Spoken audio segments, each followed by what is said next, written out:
सनातन धर्म में एकादशियों का बड़ा महत्व माना गया है और सभी एकादशियों में से निर्जला एकादशी का भी बड़ा विशेष महत्व बताया गया है। यह एकादशी करने वाले साधक इस दिन बगैर अन्न एवं जल ग्रहण के इस व्रत को करते हैं। यह व्रत ज्येष्ठ माह की शुक्ल पक्ष की एकादशी तिथि पर किया जाता है। तो आइए जानते हैं पंडित गिरिजेश चतुर्वेदी से कि इस व्रत को करने से क्या कुछ फायदे होते हैं और किन महिलाओं को यह व्रत नहीं करना चाहिए। राधे राधे।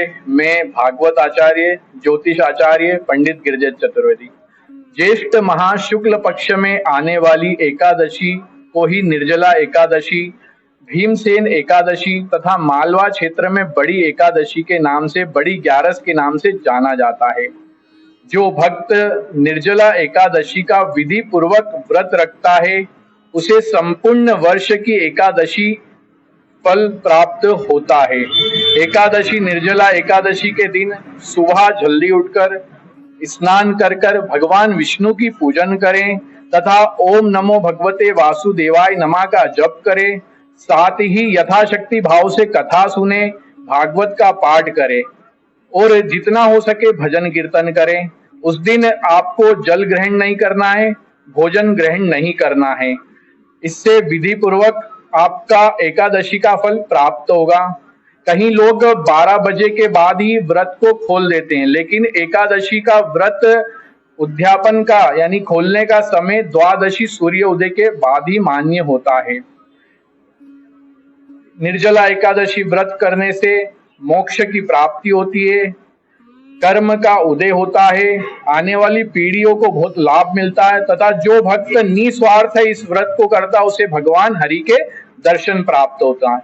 इस दिन मंदिर में यथाशक्ति भाव से दान करना चाहिए, जैसे भरा हुआ जल का कलश, फल, वस्त्र, दक्षिणा, पंखा, यथाशक्ति भाव से जो भी मनुष्य भगवान और पंडित जी की सेवा में चढ़ा सकता है उसे वह दान चढ़ाना चाहिए। द्वापर युग में भीमसेन राजा ने इस एकादशी व्रत को किया था और यथाशक्ति सभी शुभ लाभ रूप से भगवान हरि के दर्शन प्राप्त किए थे।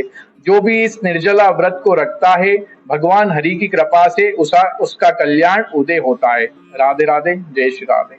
कौन सी महिला को व्रत नहीं करना चाहिए? ये वैसे तो अन्य जो एकादशी व्रत होते हैं वो महिलाएं रख सकती है, क्योंकि निर्जला एकादशी व्रत में जल ग्रहण नहीं होता है, अन्न ग्रहण नहीं होता है। तो शास्त्र चिकित्सा कहता है कि गर्भवती महिलाओं को उस दिन व्रत नहीं रखना चाहिए और केवल हरि की पूजन ही करना चाहिए, उसे उनका एकादशी का फल पूर्ण रूप से प्राप्त होगा।